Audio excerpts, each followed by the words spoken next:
nurses, Governor Bobber, are like, good day, doctors. George Allen here. Good day, doctors.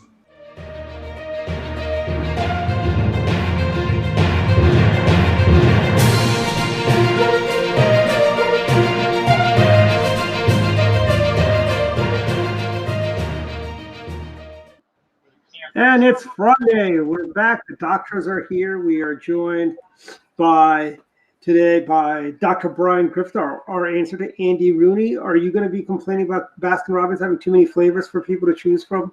Well, first off, Baskin-Robbins isn't good, but I was told this is a John Means appreciation show today. There you go. There you go. That is true. Even as a Nationals fan, I will appreciate that.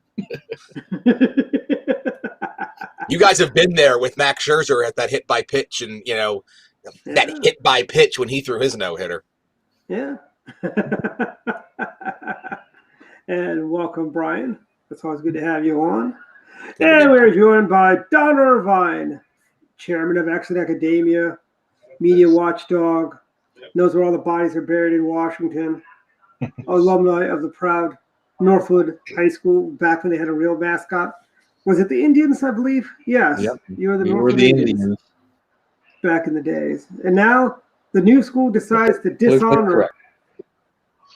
They dishonor the heritage of Native Americans, and they call it, they're now the Warriors or something else. I forget what something like that. Now, yeah, but Warriors. Welcome, Don.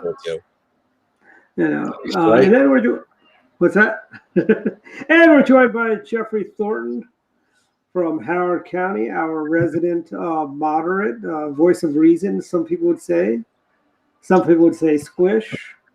Some people would say good old friend, and one of the first ones who was one of the partners in crime. We had our first Republican club in the great state of Maryland at my high school, Montgomery Blair. The very first Republican club. There was not a single Republican club anywhere in the great state of Maryland until I started ours. Welcome, everyone. Dr. Politics, and I'm Dwight Patel. Welcome, everyone. Busy week this week, right, guys? Yeah. So, Don. So, Dwight, there we go. I had Dwight, just for point of information, the Northwood Indians are now the Northwood Gladiators. Gladiators? Okay. Yeah. They couldn't be the Warriors because that's Sherwood High School. Joey, have you ever seen a movie about gladiators? There was actually, it's funny. Legends of Tomorrow last Sunday premiered their new season, and don't get me started on how bad the new season's. And yet you're going to be watching. No, I watched, and it's funny. These space aliens were captured. Everybody, Spartacus was one of the people they captured, and he's released, and he's talking about gladiators. And he goes, "We'll build a gladiator army to overthrow, Rome." And he got eaten by the space alien, which is funny. Yeah, speaking of gladiators, did you know at one point they were talking about making a sequel to like Gladiator, like the Russell Crowe Gladiator? I mean, he's dead at the end of the movie, but they were going to make a sequel. Well, it would be the search. The search for more money. But apparently the plot was he was going to be reincarnated and through battles of history, and it was very, very odd. Sounds like an episode of Xena the It's Warrior very Princess. Hollywood. Yeah, it's basically Doctor Who, but a gladiator. Yeah, I was going to say more Xena Warrior Princess. That might be before your time, Brian. Not that young. God. It was a great show in syndication. Okay, let's not get I was alive for it. Let's not get carried away calling it a great show. It was a good show. It was better than a lot of the other stuff on. It's better than a lot of things that are on right now. Our old colleague, Matt Waters, was a big fan of Waters got his picture taken with he was stalking Lucy Lawless. And Lucy Lawless she was in Agents of S.H.I.E.L.D. She was one of the Agents of S.H.I.E.L.D. that was fighting off the Hydra folks when they took over S.H.I.E.L.D. She's aged pretty well, I have to say, though. I think there's a whole genre of television show that was if you remember those series that were syndicated. Mm-hmm. It was Xena and Hercules and Jack of all trades. There's this entire genre of those shows, which kind of cable, the expensiveness of cable just kind of killed off those shows. Sinbad the Sailor. Yeah, somebody else got syndicated on the independent stations and that didn't have network affiliations. I mean, Babylon 5 was a great one of those shows, and then there you go. They basically rushed the fourth season, I think it was, and then it got picked up by TNT or something like that. But great shows. I mean, Hollywood could learn a lot from. If streaming were around back when Babylon 5 was on, it would have been huge. Yeah, it was a great show. I mean, I'll even we just talk about real news. Yeah, that's true. Yeah. Let's start now. Now that we're what, 5 minutes in. 5 minutes in, So we'll start off with the story. We were talking a little bit about it before the show began, but it's something that our liberal media has been eating up, here, which is this whole debate, the fight within the Republican Party over Liz Cheney, and trying to oust. Should they oust her from leadership? Will they oust her from leadership? Steve Scalise came out and basically anointed Elise Stefanik as the successor for that. That's created its own firestorm because Elise Stefanik has not been known from the ACU, nor I think it was Heritage for America or whatever. She's both in that 44 to 48% range, on a conservative scale. So she's Liz Cheney rates more conservatively than Stefanik does. Connie Morello was, I think, 44 on the ACU scale too. Connie Morello and Wayne Gilchrist were like in the 40s too. Yeah.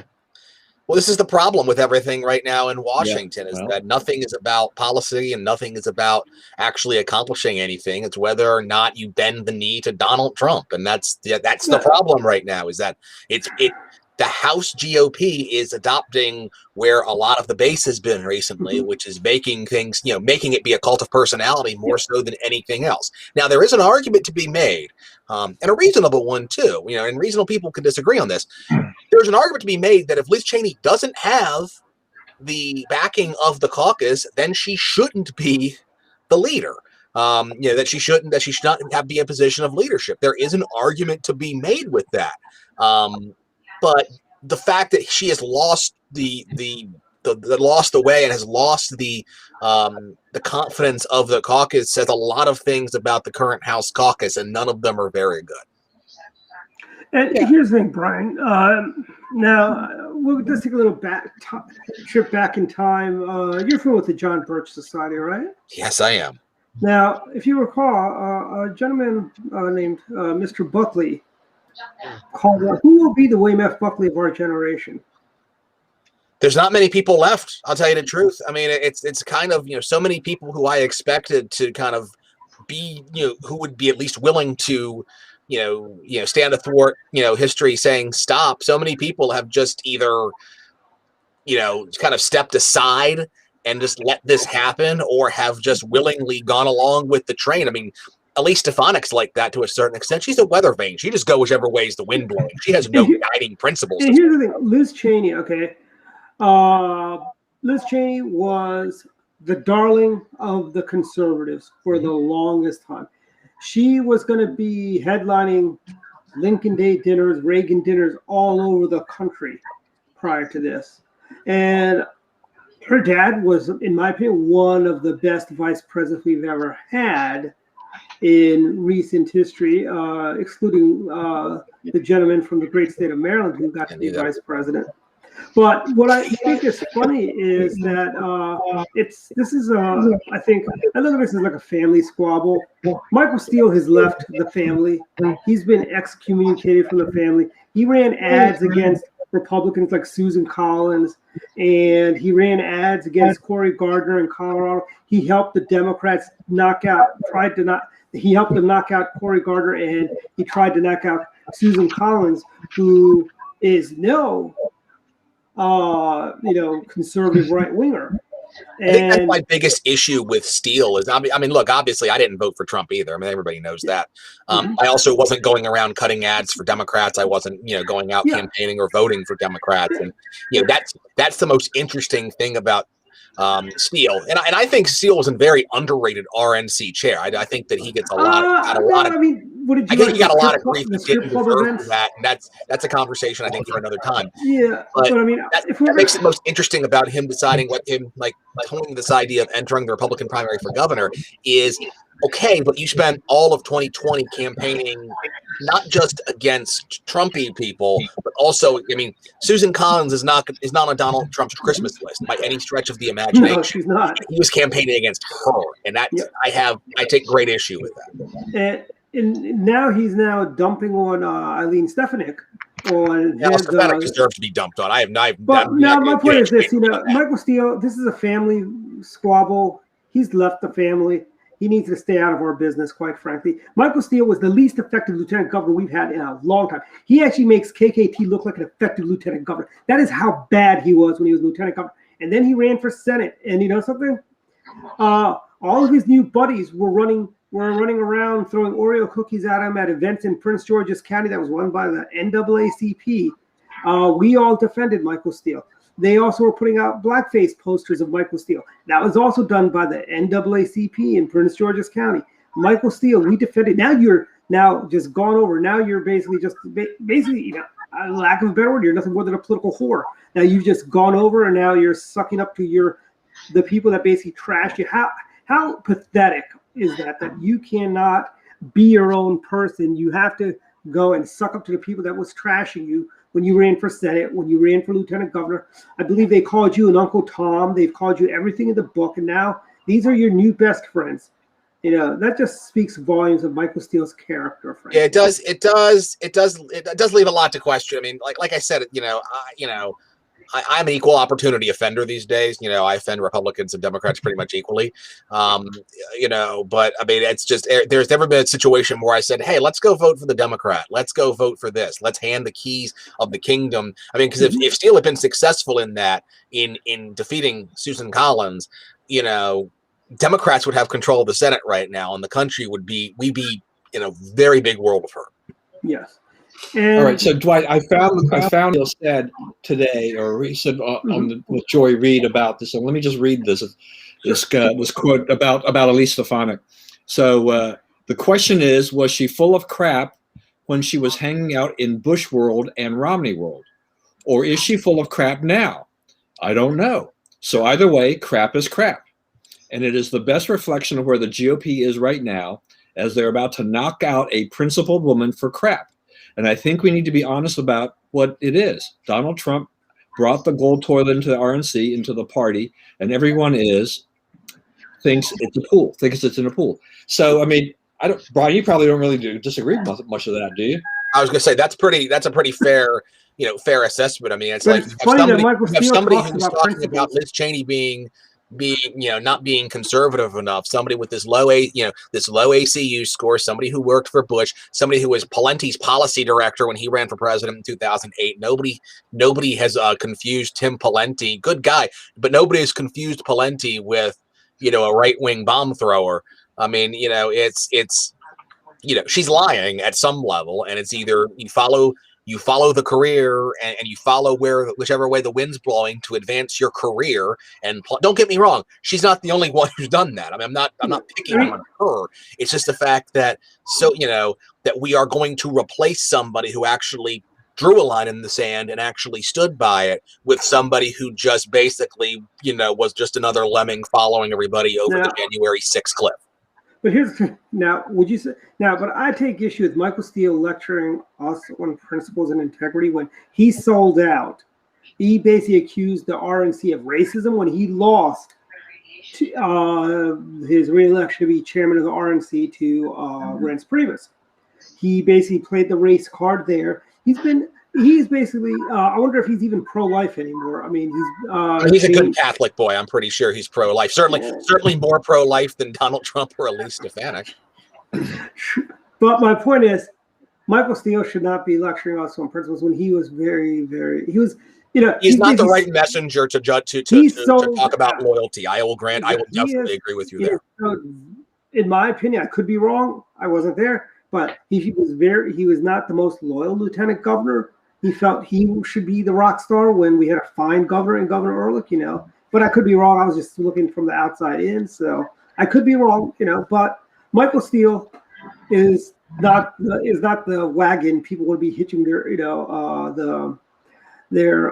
hopes with. Michael Steele is basically the least effective quasi-Republican in the country right now. This is a guy, when he ran the RNC, left the place in shambles. When Reince Priebus came in, the Tampa convention was a nightmare. Reince Priebus and his team cleaned up and got the Tampa convention on schedule. They were behind schedule because Michael Steele brings his lackeys around. We know who they are. He put them in charge of things, and they basically never seem to do anything right. And basically, that's why the convention was over budget and not even close to complete when then Reince Priebus, all credit goes to Reince Priebus. Reince Priebus did not once ever go spend RNC resources at a strip club.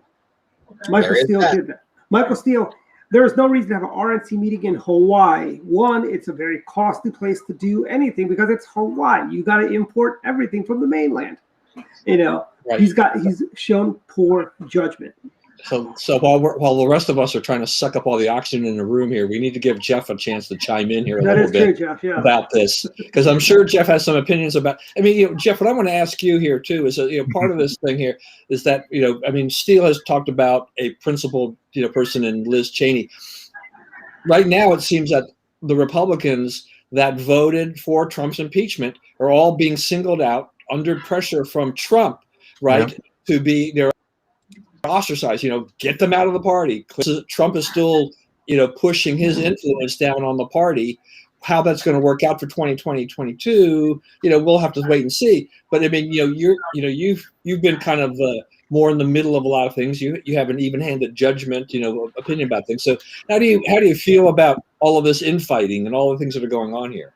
Yeah, well, I think it was said right that I feel like the GOP is denigrating to a kind of a cult of personality, where it's like, it's like either you're for Trump or you're against Trump. And, the problem is that, and this is my issue I had even before the January 6th issue, was the fact that when Trump was calling for all the issues with the election, he was kind of devaluing the whole electoral college system and everything else that, really put pressure on the whole foundations of the election. And so now it's like, do we continue to go down this path where you say yes, there was fraud and just try to find it somewhere? Because, obviously people are still making efforts to find fraud. I think now it's in Arizona. Yeah. So it's like, how long do you keep up this? I'm not saying necessarily to accept it if there is legitimate issues, but at some point you have to kind of move past this and say, okay, whether or not there was fraud, we have to accept the election as it is. Let's make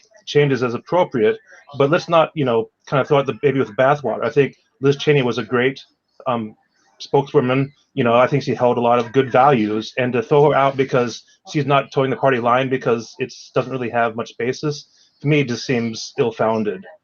So I don't know. Was this whole thing, on Cheney? Did this really kind of get precipitated by, with Trump saying, I'm going to call the election lie, and Cheney pushes back on that? As you were talking about, one of the problems here is, I was thinking about this today, is just that Trump is falling in trap, or the same, thing that we had, all the things that we Hillary Clinton and other Democrats for when they were being really sore losers about the election.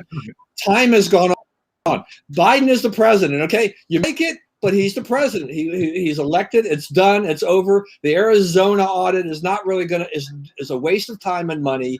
It is just another distraction for the party.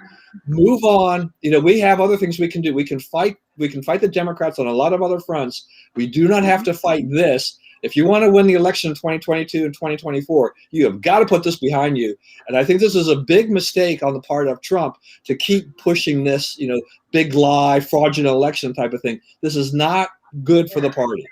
Well, the party saying what it is, where it's like, now it's like we're holding on to this, outrage, and that's all we have. It's like, okay, I get the fact that people are upset about this, but again, how long can you hold on to it? And is that going to be something that's recurring? That, at what point are we going to actually turn things around and say, okay, let's look at actually Hillary? Everyone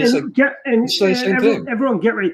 There was one. Al Gore did the exact same thing after he lost in 2000. Eventually, he stopped fanning the flames. Eventually, once the court case down, he did concede, which Trump didn't even do. I mean, That was one Trump's state in problem. Florida. Trump's problem is my that point is this: Richard Nixon had a more credible case, I think, for vote stealing and fraud in West Virginia when he ran for president. Illinois was the big Illinois, yeah, as well, and where the Kennedys basically stole the election in 1960 from President Nixon. President Nixon did not go off like a sore loser. Quite frankly, yes, there was fraud. This is part of the game. Frankly, there's fraud, and we need to move on. Let's expose the fraud. Let's not look like a bunch of crybabies and let them shove things like HR1 down our throats as a result of all this. Okay. I mean, it's hard. It's hard to take this entire charade seriously when you've got people going wild looking at ballots for traces of bamboo. Yeah, and I mean, that's. Well, you remember the hanging chad. Lay off the ball, years man. ago with You gotta that, stop. You gotta stop this. Whoever came up with this idea. I mean, cocaine's a hell of a drug, and whoever thought of this needs to put the rock down. I think we should all just use butterfly ballots for all elections moving forward. Well, butterfly ballots. I was going to say too, if we want to call a spade, I mean, we weren't entirely innocent either. Putting up, was it DeRoss or I can't remember his name, the Postmaster General and some of his policies. I think that could be seen as a effort to try to minimize certain populations. So I mean, again, it's harder to make that case only because the mail was basically degraded for all mail. Did you get a Christmas card in March, Brian? Than anything else. Sure, but also the timing. I mean, I'm just saying you can make a case for that. Timing is the same case you can make for us saying that there was fraud in the democratic process. So again, it's one of those things you just can't look at one side. And sure, there may be issues, we can resolve it, and obviously there are things that we can improve. The whole 2020 was a crazy year anyway, so it was not very typical. So yes, we learn certain lessons, we learn what works, what doesn't work, but trying to overreact just doesn't get us very far in my mind. But here's the thing. At the end of the day, I still think we'll take the House back in 2022. I think we will. I think we can. I know a lot of experts disagree with me. I think we could take the Senate back too, because there's a few. Because let me tell you, Americans don't like riots. Americans don't like lazy folks that are just collecting a paycheck instead of getting a freaking job. Go back to work, damn it. Stop. Wearing your masks and hiding and collecting and sucking at the taxpayer teeth. Frankly, things are fine. Get your vaccines and go out and find a job. There are a lot of places that are having a hard time. I was at the Green Turtle last Sunday, and they were severely, for the limited number of people, they were severely understaffed. And I think Jeff and I were there. I think we waited about a half an hour to get our order, plus 15 minutes to be seated. And that's something that used to happen when I was in college, and we'd go to, say, TGI Fridays back when it was a decent restaurant chain. We'd have to wait 30 minutes. Why were you going to Fridays and not Bentley's? Let's start there. Oh, I did. Well, Bentley's would have like an hour and a half wait. Okay, fair. Okay, TGI Fridays only had a half an hour to 45 minutes wait. But you know who had no wait? Olive Gardens. I think the college students would go get their unlimited breadsticks. But I'll be honest with you. I've agreed with everything you said so far about why people are going to be turned off by what the Democrats have done. The map, certainly redistricting, will favor Republicans. Mm-hmm. We've already seen what the the shift in the shift in House seats is going to have. The Senate makes it a little harder just based on who has and who has not retired, and just the absolute chaos in some of these states and recruiting candidate. But you got to remember, people don't like coups against the government either.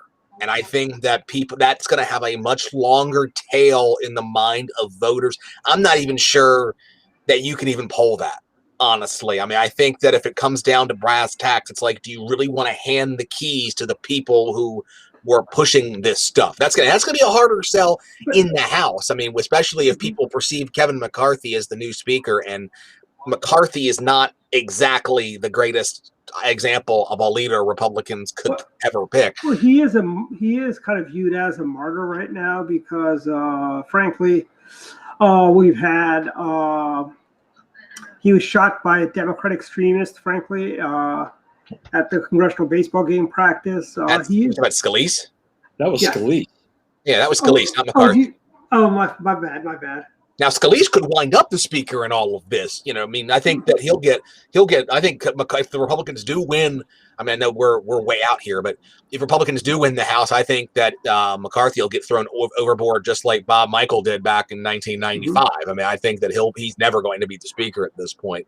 But I think that there's two things that are going to decide. You know, the coup is going to have a long tail. I mean, there's just no way around it. Let's talk the economy is going to have a much bigger determination about this than anything. If people do have jobs, if people are getting paid, you know, and the economy is not completely in the tank, that's going to help Biden tremendously. The jobs numbers today, if those came in like October of 2022, the Democrats would be sunk. And I think the job numbers are not going to get better just because you've got these Democrat states, you know, like California, New York. By the way, this is a PSA going out to the good people in the great state of New York. So I'm talking to you New Yorkers out there. Stop whining about the fact you guys lost a seat in Congress. Change your tax policies. Be more welcoming to business. You know, cut taxes. Cuomo hadn't killed those elderly people. That would have solved it all. Yeah. Cut taxes.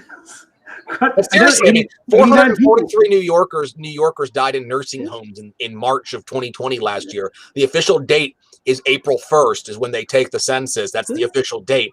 And New York missed out on a seat by 87 people. I mean, it is literally Cuomo's fault because he killed those people. Yeah, I mean, and if you know, also nobody wants to live in New York anymore. There was a time when I mean, it's kind of like California. There was a time I wanted to go live in Orange County, be a California Republican like President Reagan and John Wayne, you know, and they had Republican governors back then. They had a Republican senator back then, and you couldn't pay me enough to move to California today.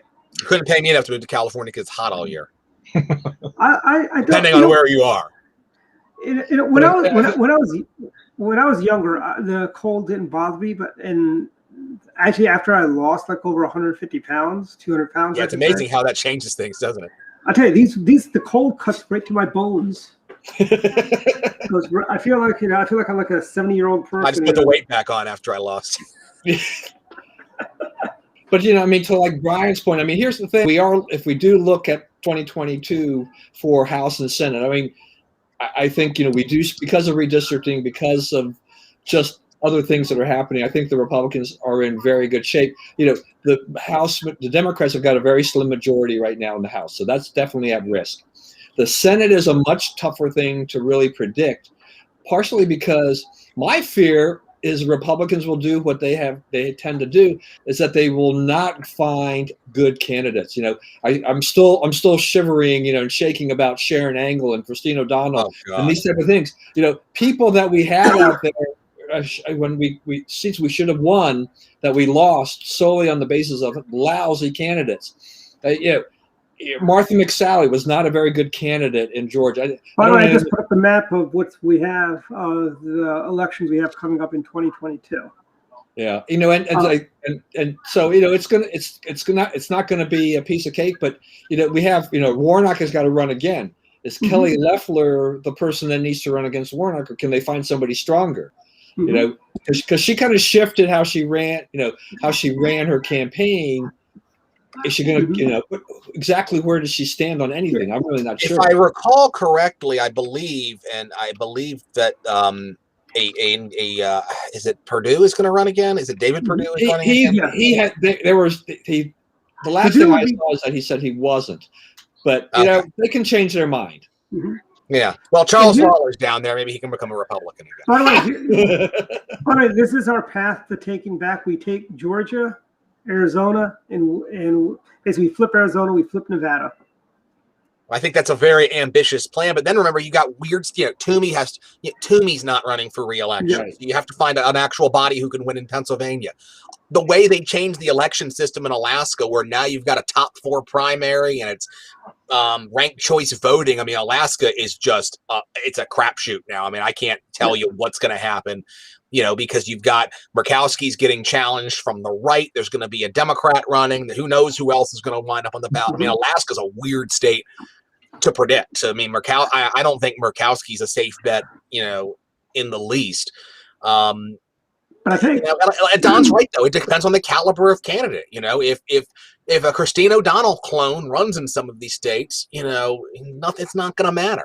Look, in Arizona, there's actually there's a couple of people that would be good. If J.D. Hayworth were to run for Senate there. Now, there's a blast from the past. J.D. Hayworth can bring back Arizona. But here's the thing, because he was also very openly a never Trumper, can he win the primary there? J.D. Hayworth he's been at it for a while. I mean, that's a longer shot. I mean, when Hayworth was in office, it was different too. The map in Arizona has changed a lot, and so Hayworth would have much tougher time. I mean, I think they would actually be better served with Governor Ducey trying to run or something like that, who's got the name recognition. Yes. But Ducey would be great. Yeah, but again, then you have Trump dumping on Ducey all the time, right? Yeah, the Arizona Republican Party. I mean, it is the John Birch Society at this point. I mean, they make the Birchers look like they have their act together. Was Kelly Ward going to run again? I mean, she's lost twice now, and she's got her position as the Arizona Republican chair, despite the fact that she won in a shady election that she didn't want audited, which still cracked me up. Well, Sarah Palin has moved to Sedona. Maybe Sarah Palin can run for Senate. Well, so now we're talking about Christine O'Donnell type of candidates. Sarah Palin is one of the more disappointing people I've ever, experienced in politics, because she was like an actual competent governor for like a year. And then she got picked to run for vice president, and it was like it flipped a switch in her head. And by the way, she had a cult of personality following.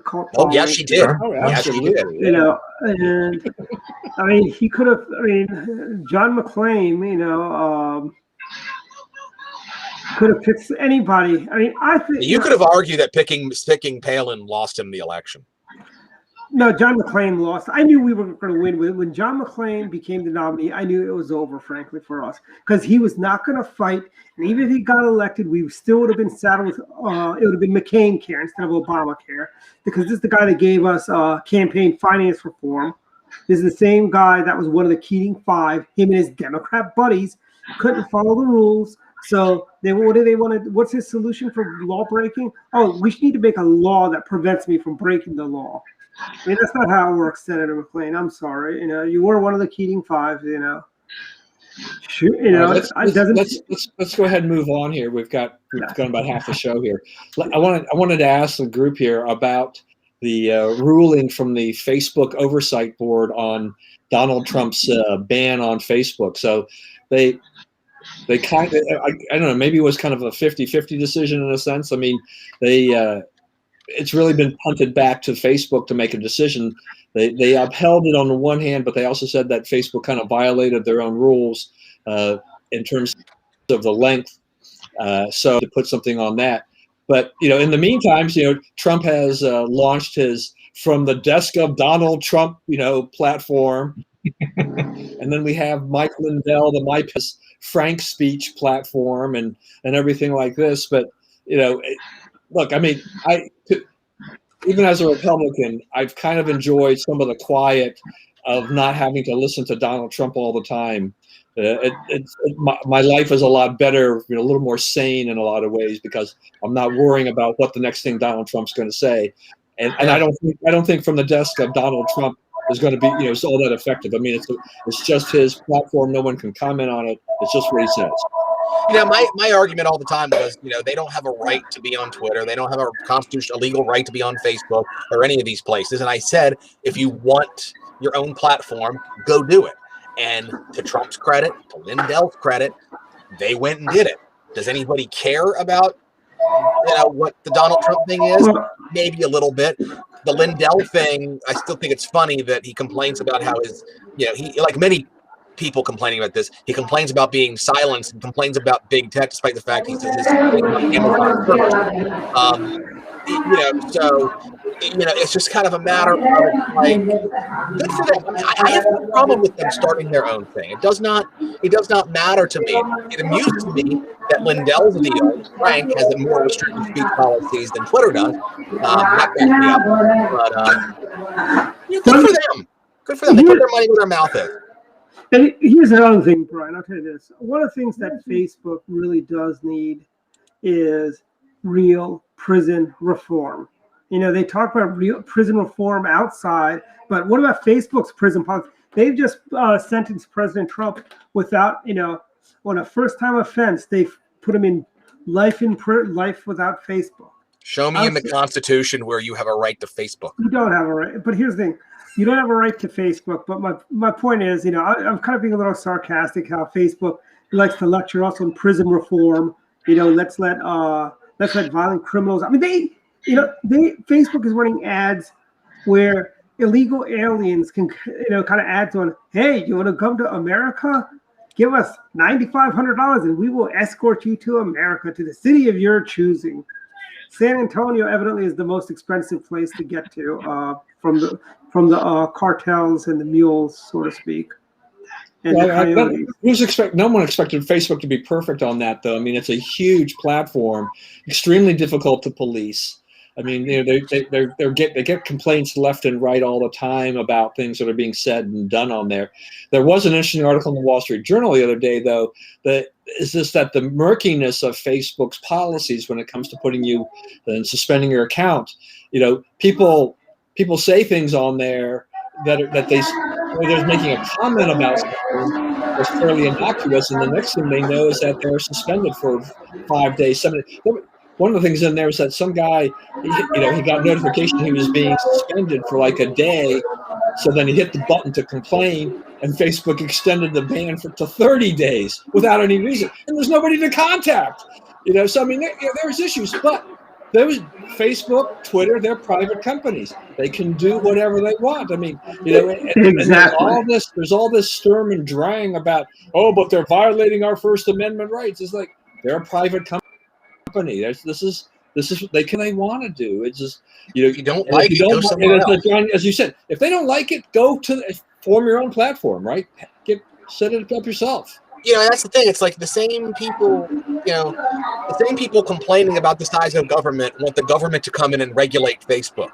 It's like nobody on the right has put this together to realize it's like you are advocating for this and you are also advocating for this other thing. And it goes back to the fact that Republicans, particularly national Republicans, don't care about governing anymore. It's all about getting reelected and talking points. And they don't care about conservatism anymore because none of them believe in it. They just want to get reelected and make sure they don't make Donald Trump angry in the morning.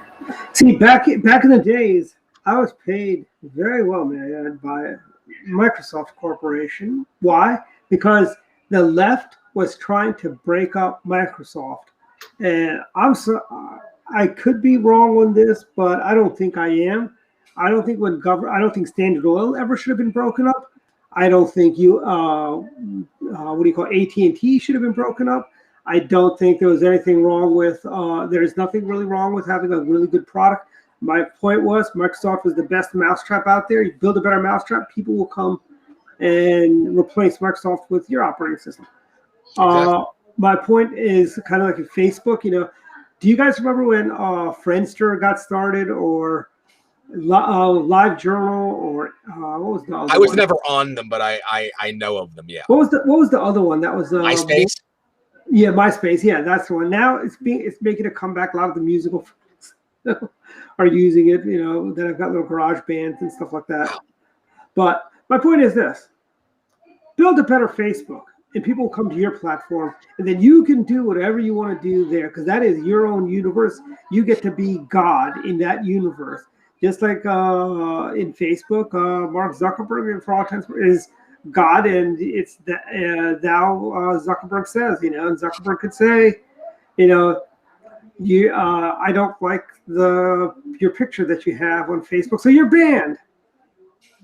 Well, I mean, we know that there's been a lot of conservatives that said, "Look, I'm leaving Facebook, I'm leaving Twitter, I'm going to go join Parler or whatever."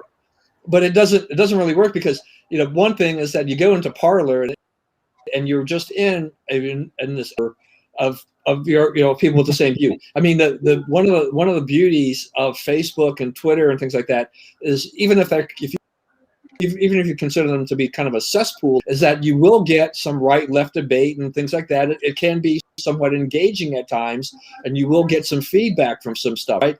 And you won't get that when Trump forms his own platform. It's kind of like one of the things I looked at Lindell. I mean, if you try to go to Frank's speech, I think you give them your cell phone number, then they text you a code to give you access or whatever. So he's going to be very limiting in terms of who he allows in. So that'll be a Mike Lindell echo chamber.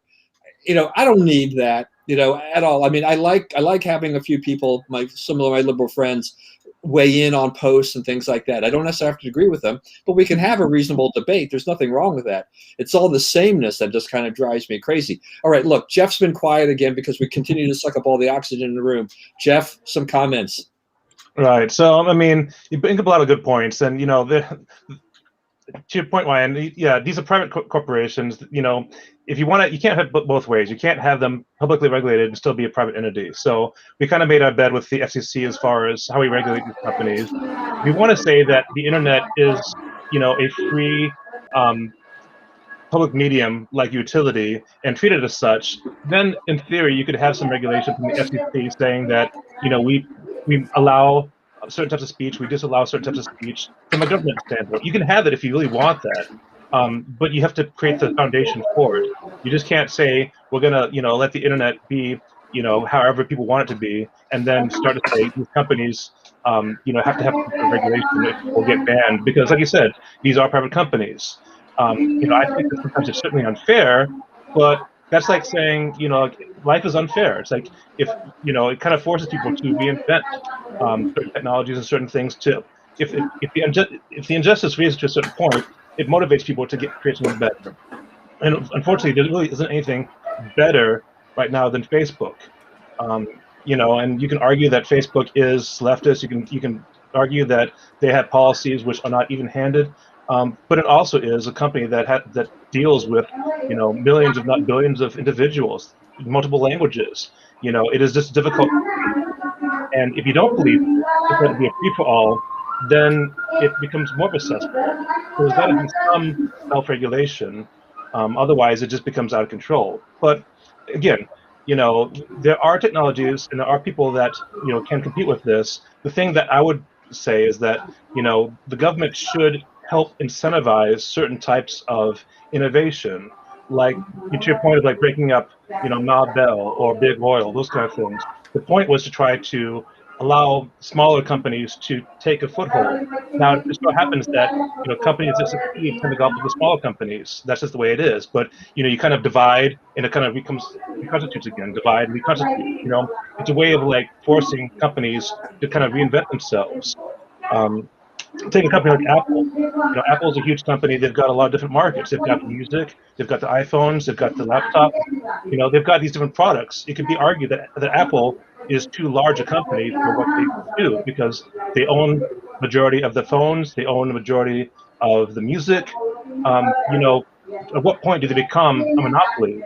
And when does it become, counterproductive for other technologies to become competitive with them? So again, we can certainly talk about this. I think it's a good debate, but when it comes down to it,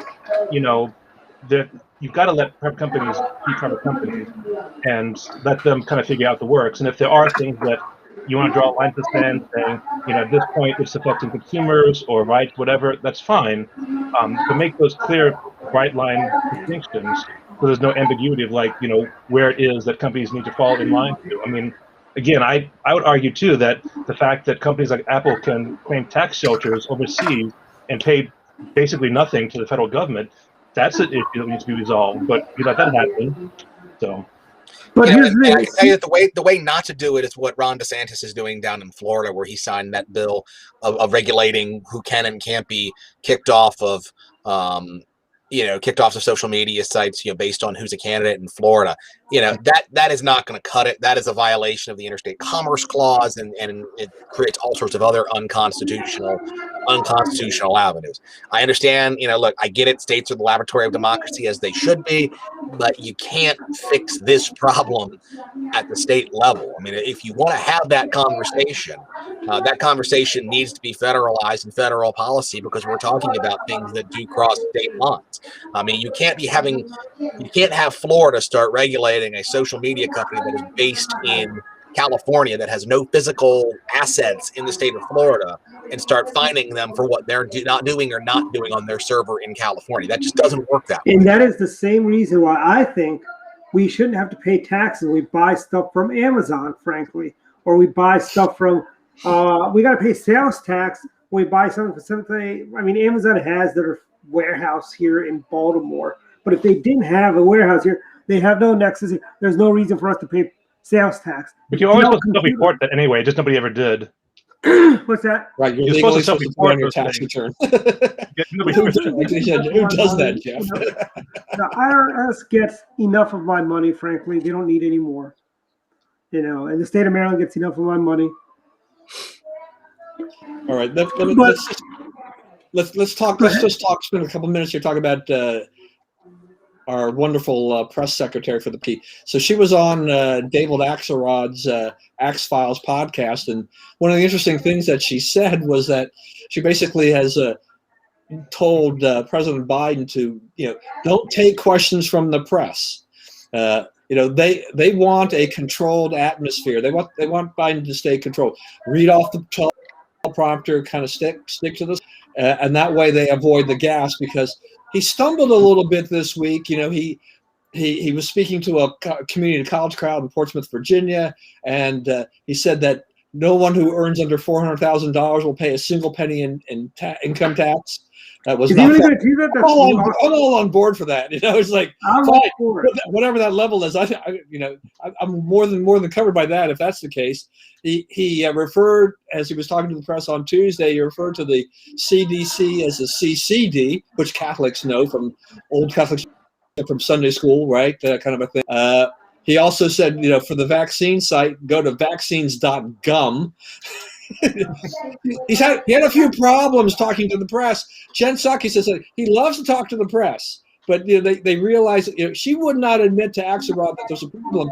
But Axelrod did say that this is part of Biden's problem. I mean, he's very transparent and open, but sometimes it's to his detriment in essence. So it's what do we make here of the press secretary basically with this kind of little revelation saying, we really don't think it's a good idea if the president talks to the press. Well, let me just say, this is another first for America. Joe Biden is our first senile president. He's our first senile president, and we're going to have stuff like this. I'm sorry, you guys having some buyer's remorse.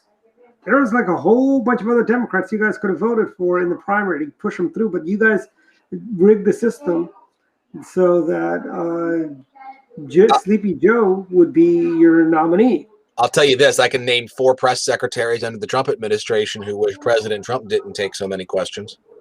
But they never said that. Right. I mean, that was the other. No, they tried to control the press in other ways. I mean, that's the thing. It's like every White House. The other part of that, the other side of that too, right, Brian, is just that you had the press secretaries for Donald Trump who were trying to put out fires all the time because between Trump's Twitter feed, so things that he would say on news, Donald Trump. It's more trying to control the message in the Trump White House was like trying to hold back an avalanche with a fungo. I mean, there are many times I wish George W. Bush. There are many times I wish President George W. Bush would not talk to the press because they were nothing more than a bunch of jackals out to get him. Frankly, he could say nothing right to them. I mean, they could ask him, "Hey, what do you think of the weather?" I think it's fine weather today, and they would jump on him for saying it's a sunny day when it's partly sunny. That's how bad the media is. The big difference between the Trump administration, though, and the Biden administration is going to be how the media does not have nearly the issue about the lack of press access that they did with all their complaints about Trump not having a press conference. Mm-hmm. Even Obama, they said the same thing about Bush, President Bush, 43. And Obama was very isolated. He didn't do so many press conferences, but he was Barackus Obamacus, and they let Barack Hussein Obama get a pass, frankly. And now they're doing the same thing to his fraudulency, Joe Biden. Yeah, well, there's no doubt that, I mean, with these issues out there, I mean, the media could be hammering away, continuing about discussing thing about, the border crisis. I mean, Kristen Sinema has come out and said, she says, look, it's a crisis, and she's the Biden administration for not saying that. I mean, Biden said at one point he slipped and he did call it a crisis, for which, Psaki, they had to walk that back very, very quickly because they don't want to call it a crisis. There are issues out there that the media could be talking about, and they're not. They're looking the other way. They keep hoping that there's something else. And so, back to our first story, it is like the Liz Cheney thing is perfect in a lot of ways. It takes away the attention on some of the mistakes the Biden administration is making. It's all about the Republicans and their infighting. So in the meantime, mistakes and people don't pay as much attention to it. Exactly. That is true. But here's the thing. I think one of the things, I don't mean to beat on Joe Biden, his fraudulency. I know he's a seasoned citizen, as Rush would call him, but come on, guy. You are an idiot. You are a walking disaster area. I mean, it's like he picks up a weed and gives it to his wife. It's like, I'm just lost for words, and I'm not really lost for words a lot. But I mean, the way these people, and this is how the media has treated Democrats ever since. I mean, they were tougher on Bill Clinton than they were on Barack Obama or Joe Biden. I mean, Bill Clinton may have been the last Democrat that actually had a press that was hostile towards him, frankly. And that was nothing how the press treated George H.W. Bush, President Reagan, or the way they treated George W. Bush. These guys, I mean, if we were having this kind of a border crisis under a Republican president, I don't care who it is. And this is one thing I would like to stress to my fellow Trump supporters. What the press did to President Trump, they would have done that to President Rubio. They would have done it the same thing to President Cruz. They would have done the exact same thing to fill in the blank Republicans. Remember all the stuff they said about Mitt Romney, how he was giving women cancer and making his dog ride on the top of his car? Come on. These are the same people. They would have, they basically said Mitt Romney didn't pay his taxes. They said that they did the same thing about to George W. Bush. George W. Bush dodged a draft. George W. Bush had a DUI. George W. Bush did this. George W. Bush did that. And if they're kidding themselves, they think this is all brand new. It seems like all of a sudden, oh my God, the press is being mean to a Republican president. It is not a new thing. They've been doing this since Richard Milhouse Nixon. Actually, they did that to Eisenhower as well. This is how bad the press is, and nobody seems to know their damn history. That's probably because the Democrats all control education and they don't teach history anymore. I remember a certain vice president calling the media back in the 60s the nattering nabobs of negative. Yes, and he was right. Yes. Governor Agnew. Just thought I'd get that in there for you. Thank you. How dare you bring that up, Brian? And he was a reformer, and also, by the way, Brian, Governor Agnew was one of the first reform-era governors. He instituted a lot of reforms in the great state of Maryland. I mean, we got the second span of the Bay Bridge, and I think we eventually got ethics reform too. Yeah. And I think we really need to replace the Taney statue with a statue of Spiro Agnew, governor of Maryland, vice president. It's only fitting. With or without the groceries from Safeway. Actually, I want to do a brown paper bag, but it'd be bronze. We've heard this several times from you, Dwight. Yeah, you kind of wishing well. You kind of throw a penny in or a dollar in. Or I know a couple senators. I know a couple state senators and delegates who, if you made a statue of them, would have a brown paper bag too, if you know what I mean. Yeah, all right, close to the end here, but I want to ask one more question, and then we'll go to final thoughts after that, which is just so Florida has assigned a new voting law, and Texas is, the House and Senate, they've had a long debate, but they've now got, I guess, a couple of different bills for voting reform and everything like this. So, is this about voting integrity, or is this about suppression, like the media calls it? It's I not tell you, voter I haven't integrity. read either bill yet. I know that I took me until I read the entire 96-page Georgia bill, which about most everybody who's complained about the bill has not done, to actually like form a rational opinion on it. Which is why I came to the conclusion that the Georgia bill is not nearly what people say it is, and actually has some positive reforms. It's So better than I the have New not Jersey seen the bill. final product yet. So I for one will reserve judgment until I can read them. Well, Governor DeSantis is a great governor of the great state of Florida, and we need voter integrity. We need to be able. We're not a third world banana republic where we can't trust the results of an election. We need voter integrity. We're America, for crying out loud. We send observers to prevent the kind of shady stuff that happened in 2020 to third world countries. We sent folks to Grenada when they had their elections after President Reagan liberated Grenada from the communists. We've sent observers to Eastern Europe when they had their first free and open elections. That's what we want. We want free and open elections. We don't want these, crazy little despotic games. I mean, Joe Biden is behaving more like Manuel Noriega or Marshal Tito than a president of the United States, frankly. With the way they want to let anybody vote, he's allowing all these illegal aliens coming across the border. By the way, anybody who says they're not illegal aliens and aliens is some sort of a pejorative, the green card you get is called an alien registration card. When it's called an undocumented, it is not called an immigration card. It is an alien registration card. And the fact that they're playing all these word games and wordsmithing, I'm sorry, these are illegal aliens. They have no business being here. Let's send them right back, frankly. There's no reason why we need to house them. Waste so much money, frankly. Yeah, let me ask Jeff this one thing, Dwight, which is in terms of these, in a general, Jeff, do you think these laws are needed? Do you think that the states need to go back and work on, and fix these laws? What they're doing is that the right thing for general?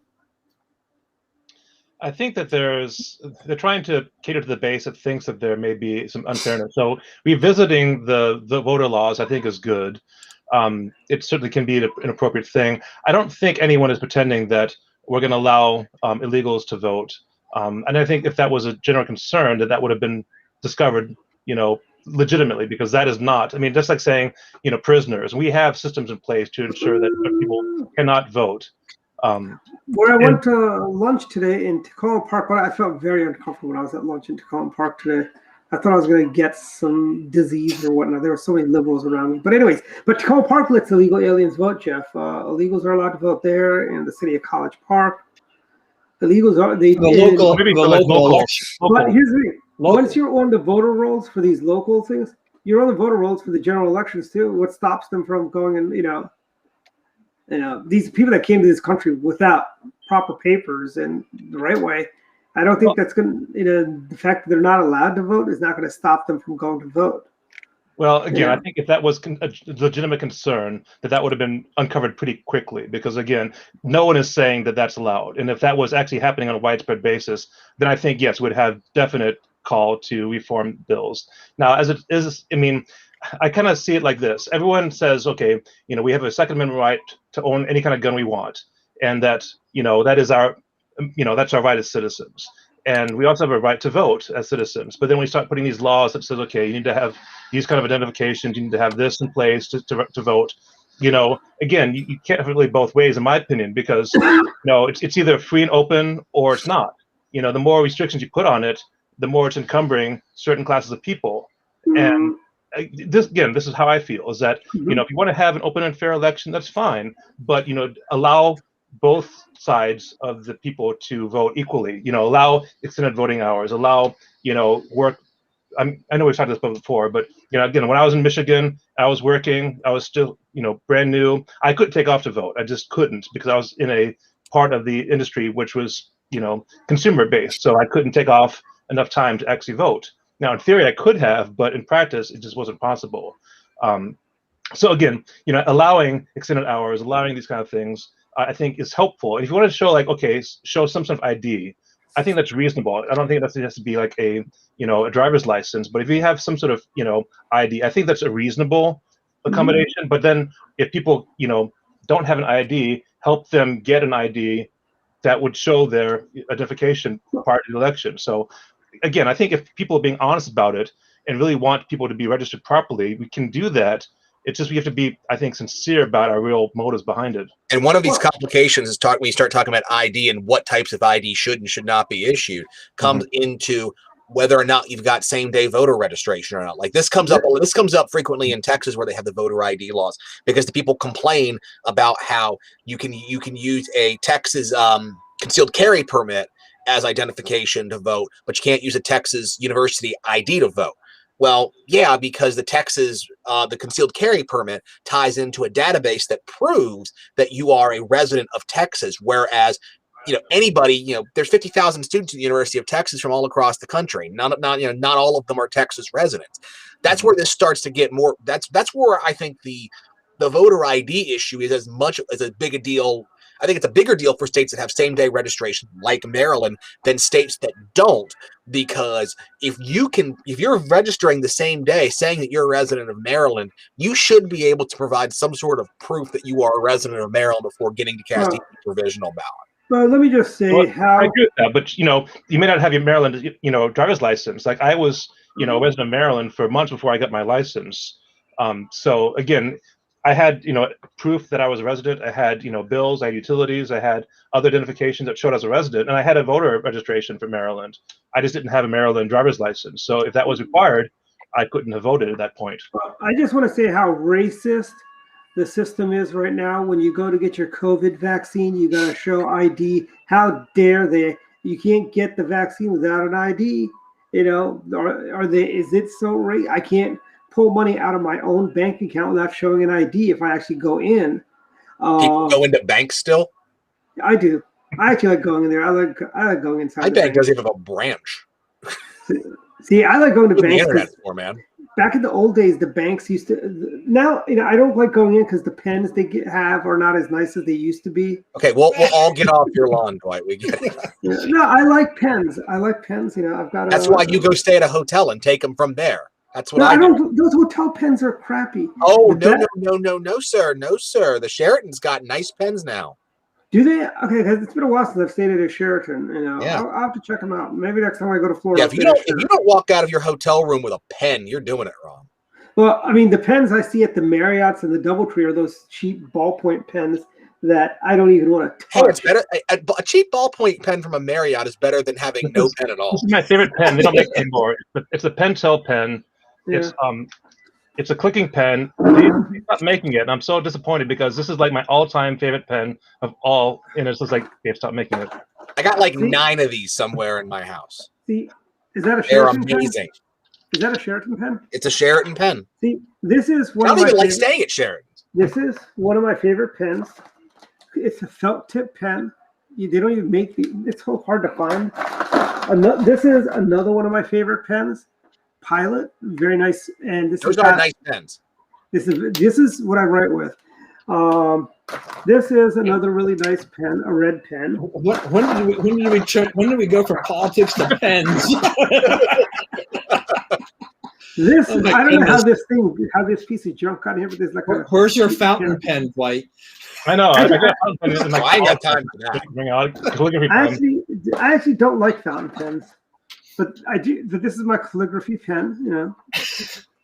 My daughter's got it. Where's your Spiro Agnew pen? Collects fountain pens. I don't have a Spiro Agnew pen, but I do have a Richard Nixon pen. Of course you do. I do have a Spiro Agnew pen. It's just not down here. I actually do have a Spiro Agnew pen, but it's not down here. Did he use it? Is it a game used pen? I have no idea. I think somebody made those and started selling those on eBay, and I just had to buy one. Okay, we need to get to final thoughts, but our viewer here, David Bond, he says, note to self, blacklist Brian from Sheraton. That's okay. I'd rather stay at a Hampton Inn anyway. Free breakfast is better. Actually, DoubleTree is the best place because they've got the cookies. No, Embassy Suites gives you free drinks, and if you catch the right hotel, they give you basically what amounts to dinner too. Yeah, they do actually. The Hyatt place, they also do that too. But anyways, final thoughts, I guess, everyone. Who would like to start? Okay, Jeff, final thoughts. So my only final thought, I just want to say this, is that get your vaccines. We're coming to a point now where we have more supply than we have demand. So there's no reason for anyone not to get a vaccine at this point. If you want to get one, you can get one. Everyone should get one unless you have a specific reason, medical reason why you can't. The faster we get there, I think the faster we're going to be able to get things on track again. So I would just encourage everyone to get a vaccine. If you haven't For the already. record, there is no microchips in the vaccine, so you're not being chipped. I self-scanned. I didn't have anything show up, so I'm good. My 5G signal got a lot better after my second. Oh, Brian, final thoughts. I saw a video today. Ted Cruz is in Virginia campaigning for I don't know which candidate for governor. We could spend an hour talking about that fiasco that is coming, the impending fiasco tomorrow with their convention system. But there was a video I saw online, and it was a Republican voter just berating Ted Cruz for for not doing enough to stop the steal in Congress, and Ted Cruz had to stop the voter and tell the voter, look, the votes weren't there. I did everything I could, but that wasn't enough for the voter. And that's just a reminder to everybody that when you dance with the devil don't change. The devil changes you. And now all of these members of Congress who just continue to bend the knee and continue to pucker up to the president, they are little more right now than just slaves to the irate Trump base that thinks they know what's actually going on and is has been convinced about a fraudulent election that just never happened. So, a lot of us have been around politics for a long time, and we've seen a lot of candidates come and go, and a lot of people fall in love with a lot of candidates who are just full of crap. And never before has so much of the party been enamored by somebody who's so much of a charlatan as the party continues to be enamored by the failed former president of the United States. Thank you. But real quick note on some of your comments about Virginia. Ted Cruz has endorsed Glenn Youngkin. Oh, okay. That's not who I thought. I thought you were going to tell me it was Chase. That would have been pretty. No. Amanda Chase is, by the way, thinking of running as an independent. Yeah, that's. Which Virginia Republicans are doing that. Virginia Republicans are doing what Maryland Republicans did for a long time, and now it's Virginia Republicans who shoot themselves in the foot every year. Well, here's the thing. Don, we'll get to your final thoughts, and I'll do my final thoughts after you. Go ahead, Don. And you can have more than one thought, okay. By the way. Yeah, and I'm going to give you just a couple quick thoughts, I guess. Yeah, well, one final thought is just this: the Department of Education now has proposed rules to teach critical race theory in American history and civics classes. This is interesting because I had a liberal friend of mine on Facebook who was railing against the states that were starting to pass laws to ban critical race theory being taught in the school systems there. And his thing was that this is wrong. Why are these states, doing this, getting involved, in this education policy? But he was unaware that, part of the reason they were doing this is because the federal government was coming down here. The Biden administration wants to put this critical race theory and basically teach, that everybody's America's racist, and just kind of once again alter history and create a bunch of what I think will be social justice warriors for them down the line.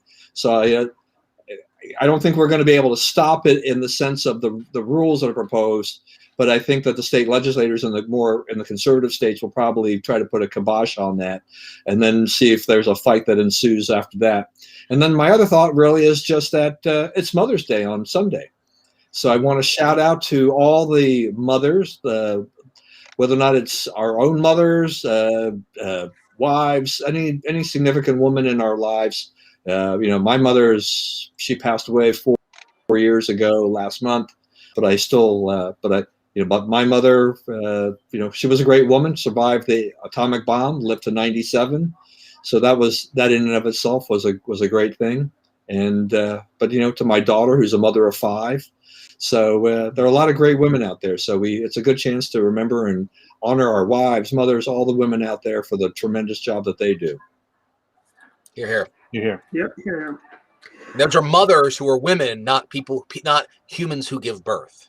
Yes, exactly. And my final thoughts, I got a couple things. One, for all my friends in Virginia, if you're gonna go to the convention this weekend and vote, let me suggest you guys vote for Kirk Cox or vote for Glenn Youngkin. Either one of them would be fine candidates, but whoever your nominee is, I implore you guys, rally around him. You can't allow Terry McAuliffe to get another 4 years as governor in the Old Dominion, frankly. Virginians, you got to win 1 out of 3, RPV.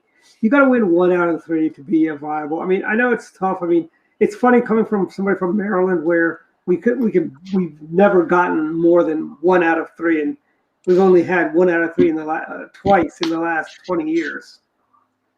Actually, more than 20 years. Actually, we're talking about 30 years.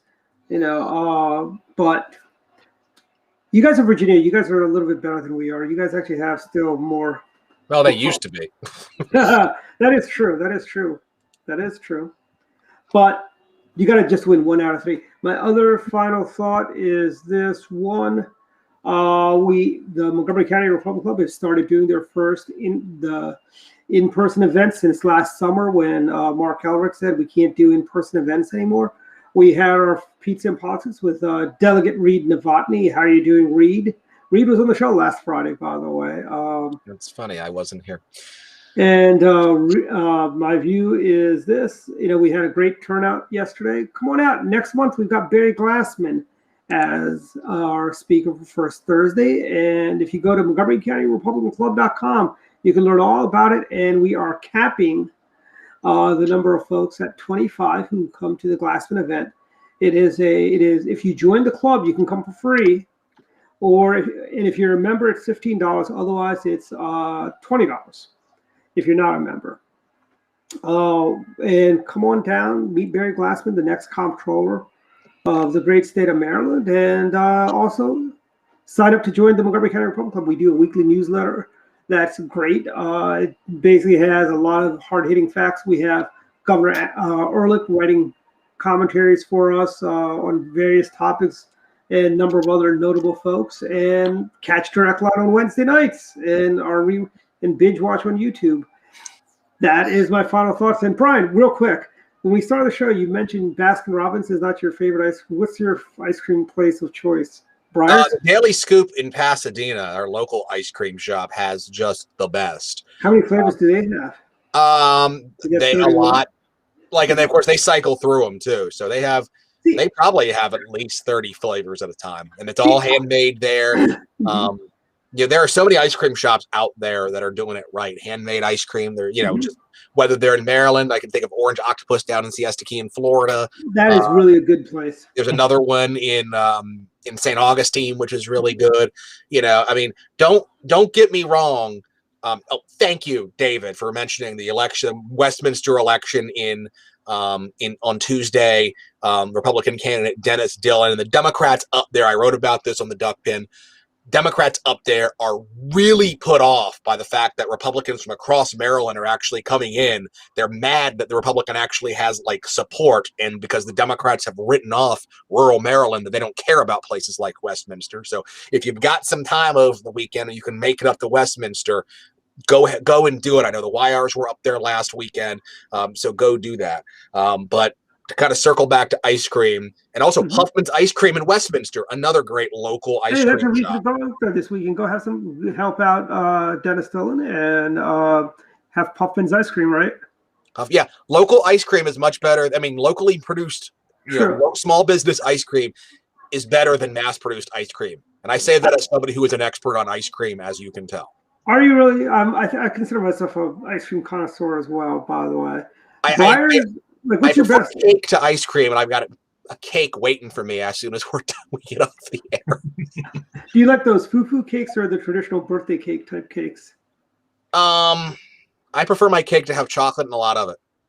See, I like those traditional birthday cakes. People say those are like really bad cakes. Those birthday cake type cakes. You know, But the cake itself is not the important piece of the puzzle. It's the icing that's the important piece. Okay. So I take it you were not a fan of pound cake. You like buttercream icing, or do you like regular frosting ice cream? I like regular. Well, I'll take whatever. Buttercream. I don't like the Cool Whip type ice cream they do. My wife, for my birthday, will make this like chocolate ganache that's basically like this thick on top, and it's to die for.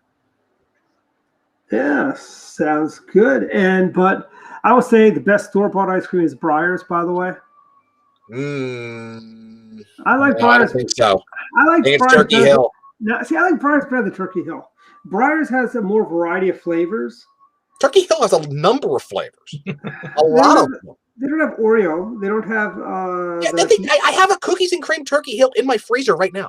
Are those Oreo cookies? Or are those Hydrox cookies? Who cares? It all looks the same when you're done with it.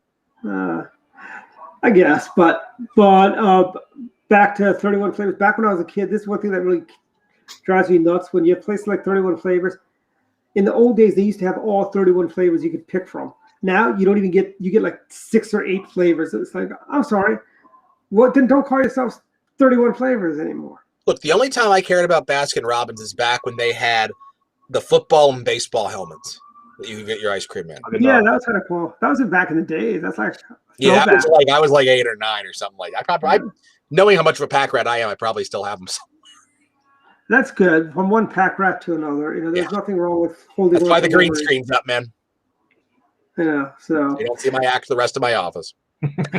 This is my office, my bed, sound mixer. Yeah. I'm in my family room. You see, we've got the space shuttle. I got about 100 yard signs over here in the corner from over the last 20 years. That would be interesting to go through, but. Wow. So do you have like so I'm assuming you probably have a Ellen Saubre. No, I don't have a Sauerbrae. That was a little before I started collecting. You got a Bob Orlick, I bet. Do you have an original Bob Orlick from 02? Yeah. Do you have one of those bumper stickers from 02 that never came off cars? Uh-huh. I had one on a car I totaled that never came off. Are we done? Yes, we are done. Thank you, everyone. I got an extra $300 on my insurance. He was right about that, though. See everyone next week.